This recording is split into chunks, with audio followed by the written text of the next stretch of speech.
Once upon a midnight dreary, while I pondered, weak and weary, over many a quaint and curious volume of forgotten lore, while I nodded, nearly napping, suddenly there came a tapping, as of someone gently rapping at my chamber door. "'Tis some visitor," I muttered, tapping at my chamber door. Only this, and nothing more. Distinctly I remember it was in the bleak December, and each separate dying ember wrought its ghost upon the floor. Eagerly I wished the morrow.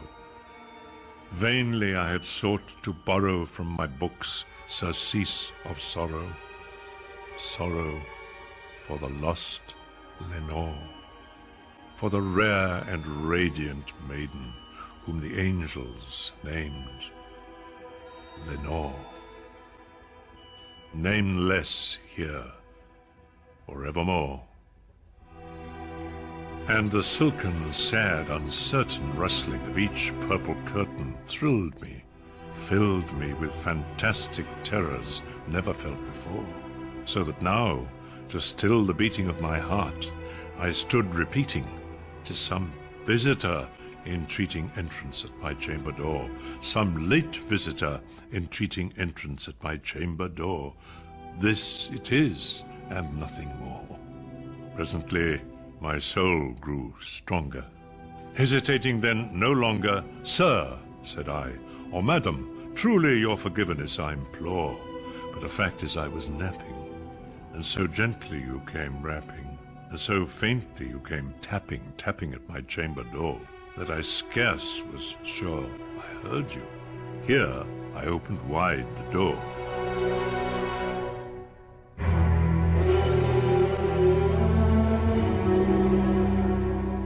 Darkness there, and nothing more. Deep into that darkness peering, long I stood there, wondering, fearing, doubting, dreaming dreams no mortal ever dared to dream before. But the silence was unbroken, and the darkness gave no token, and the only word there spoken was the whispered word, "Lenore." This I whispered, and an echo murmured back the word, "Lenore." Merely this, and nothing more. Back into the chamber turning, all my soul within me burning, soon again I heard a tapping, somewhat louder than before. "Surely," said I, "surely that is something at my window lattice. Let me see, then, what thereat is, and this mystery explore. Let my heart be still a moment, and this mystery explore. 'Tis the wind, and nothing more. Open here, I flung the shutter, when, with many a flirt and flutter, in there stepped a stately raven of the saintly days of yore. Not the least obeisance made he, not a minute stopped or stayed he, but with mien of lord or lady, perched above my chamber door, perched upon a bust of Pallas, just above my chamber door, perched and sat, and nothing more. Then this ebony bird, beguiling my sad fancy into smiling, by the grave and stern decorum of the countenance it wore, "Though thy crest be shorn and shaven, thou," I said, "art sure no craven, ghastly, grim, and ancient raven, wandering from the nightly shore. Tell me what thy lordly name is on the night's Plutonian shore." Quoth the raven, "Nevermore."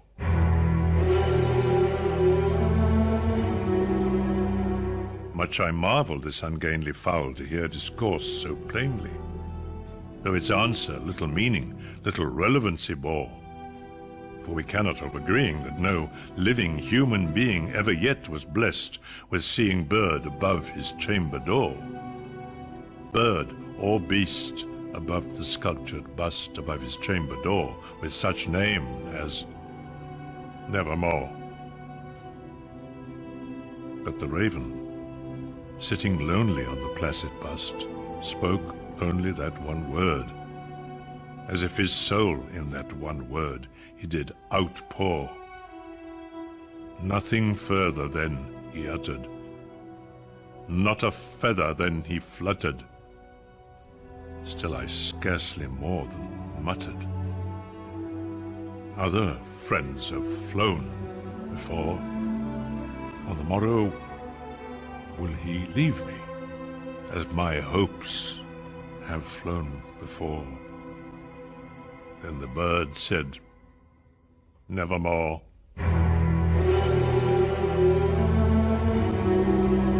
Startled at the stillness broken by replies so aptly spoken.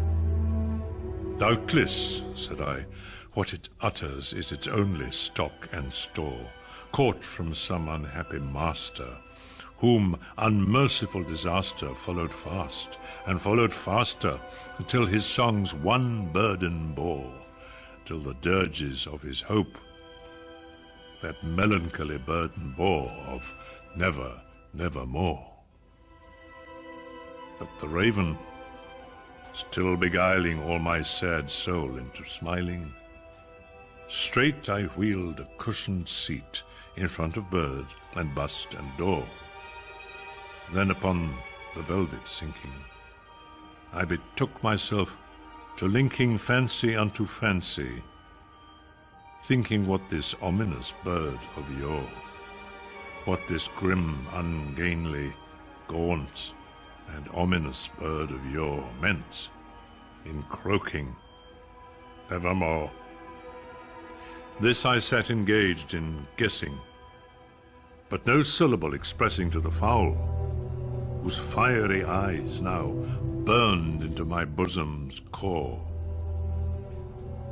This and more I sat divining, with my head at ease reclining on the cushion's velvet violet lining that the lamplight gloated o'er. But whose velvet violet lining, with the lamplight gloating o'er, she shall press, nevermore. Then methought the air grew denser, perfumed from an unseen censer swung by seraphim, whose footfalls tinkled on the tufted floor. Wretch, I cried, thy God hath lent thee. By these angels he has sent thee respite, respite and nepenthe from thy memories of Lenore. Quaff, oh quaff this kind nepenthe, and forget this lost Lenore. Quoth the raven, Nevermore. Prophet, said I, thing of evil, prophet still, if bird or devil, whether tempter sent, or whether tempest tossed thee here ashore, desolate, yet all undaunted, on this desert land enchanted, on this home by horror haunted, tell me truly, I implore, is there balm in Gilead? Tell me, I implore. Quoth the raven, Nevermore. Prophet, said I, thing of evil, prophet still, if bird or devil, by that heaven that bends above us, by that God we both adore, tell this soul with sorrow laden, if within the distant Aidenn it shall clasp a sainted maiden whom the angels named Lenore. Clasp a rare and radiant maiden, whom the angels named Lenore. Quoth the raven, nevermore.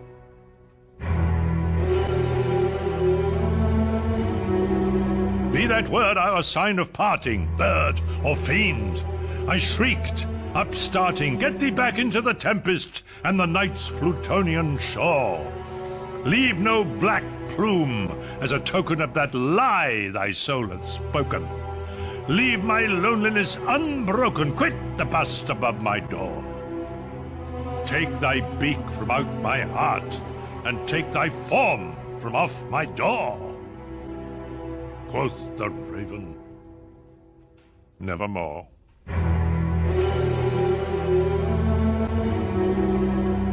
And the raven, never flitting, still is sitting on the padded bust of Pallas, just above my chamber door. And his eyes have all the seeming of a demon's that is dreaming, and the lamplight o'er him streaming throws his shadow on the floor. And my soul, from out that shadow that lies floating on the floor, shall be lifted nevermore.